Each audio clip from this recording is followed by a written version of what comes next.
Okay, welcome back, everyone. Really excited to talk about this one today. We have backpack maintenance. Sounds like the most boring, but probably has the biggest impact on your day, right? A backpack that is not working is bad time. So, Joe, Parker, what do you guys want folks to take away from this one? Yeah, I think the biggest takeaway is just knowing the bare minimum of what you need to do for monthly and yearly maintenance on it. Especially if you don't have a guy at your location who does it. All that information is inside the little packet or little book that you get with the Citrelli backpack. It has a section there on like what the maintenance looks like. So glance to that, reference this video, but just kind of know what things you need to check on, month to month, and what needs to be replaced at least once a year. So just know that I think is going to set you up for success. Yeah. Yeah. I mean, what I tell our guys all the time is, basically the people that do the maintenance, that take the time to clean their blowers have way less problems. And we can almost honestly prove it based on the guys that we have. You know, it doesn't have to be after a long day. I get it. I'm not going to ask any guy to even wash a van or do anything like that when they come back at 3, 4 o'clock. But find a time, use those rain days as an advantage. Have your guys come in, have your girls come in, whatever, clean the blowers. These things are pretty easy to clean, guys. You don't have to, you can wipe them down, but the biggest thing is you can hose these things down as long as your spark plugs in, as long as you don't get water into that air filter, it's going to be completely fine. They're very easy to clean. You can hose them off.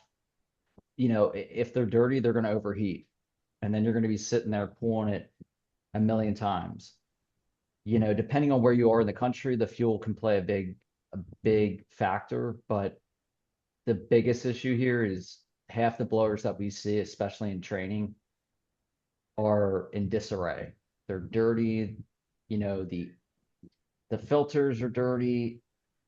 If it's dirty, it's not going to run right. So make sure that you're at least cleaning these and trying your best to maintenance them, because when you do that, you're going to find out that, hey, I'm missing a bolt here. This is loose. My gas line's about to pop off. So take the time to do those things. You're going to have a heck of a lot less problems. Yeah, Parker, what does like a minimum monthly maintenance check look like?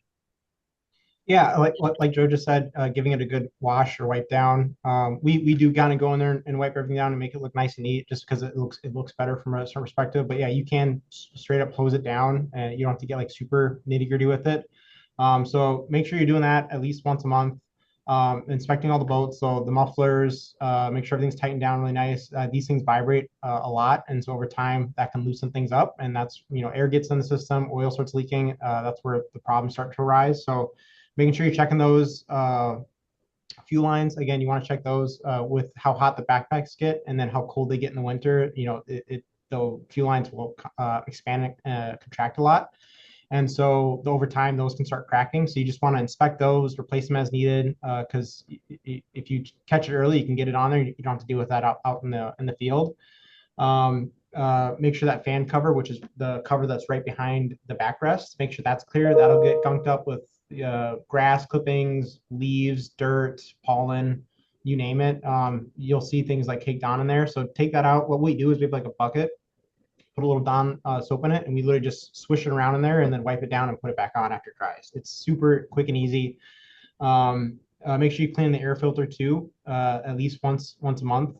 Uh, what we do for that is again, bucket of water. Don't use Dawn this time. We just squeeze it out in there, get all the oil out, and then let it air dry for 24 hours. That's basically what we do for the air filters.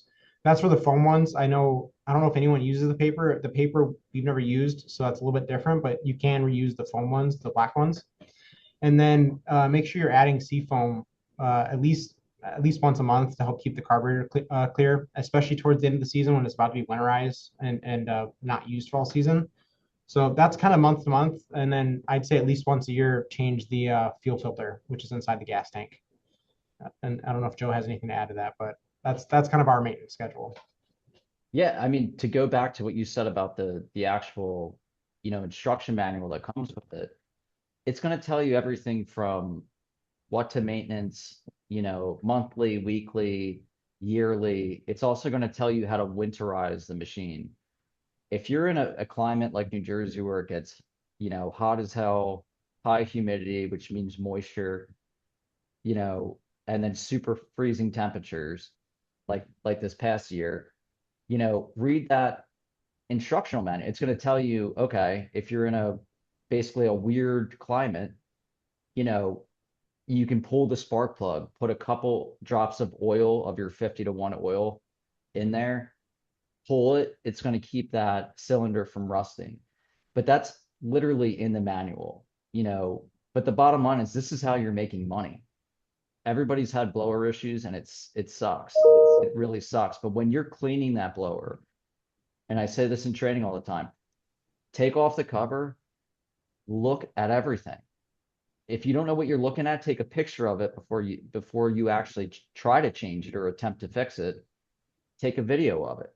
You have two different size gas lines, look at which one goes where. It's going to make a difference. If you put a smaller gas line on where the bigger hose is going to be, you can have issues.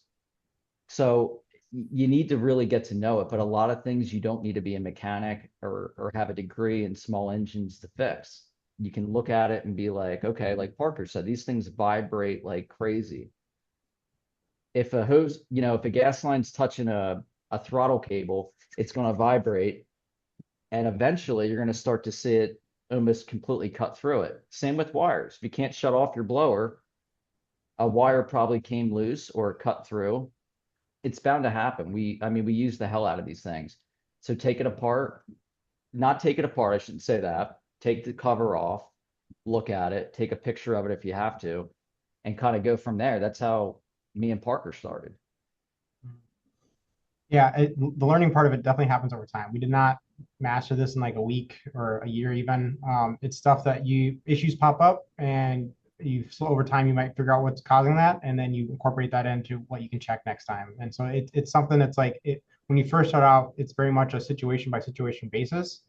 And then over time you start recognizing, okay, this seems to be an electrical issue, or it's not getting enough fuel or something. And you get clues of where you need to look.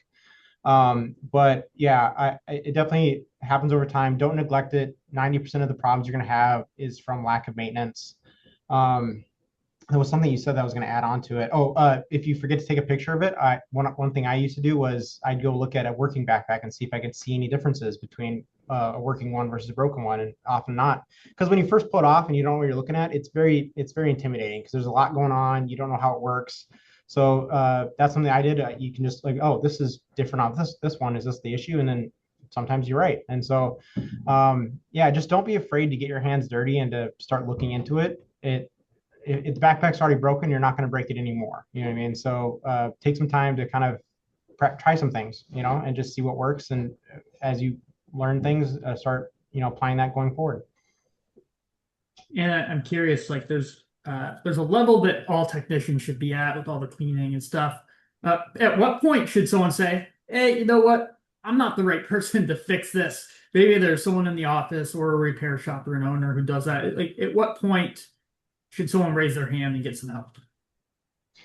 Yeah, early on, if you're not comfortable with it, definitely like kick it up to the owner or kick it up to whoever's in that position above you that you can go to for those kind of things. It happens so often where we'll have a tech whose his backpack goes down. He calls me saying he has issues. And, I try to get it going over the phone. We can't do it, or we don't have the part with them to do it. And I go swap to your secondary, keep going. And he goes, oh, my secondary stopped working like a week ago.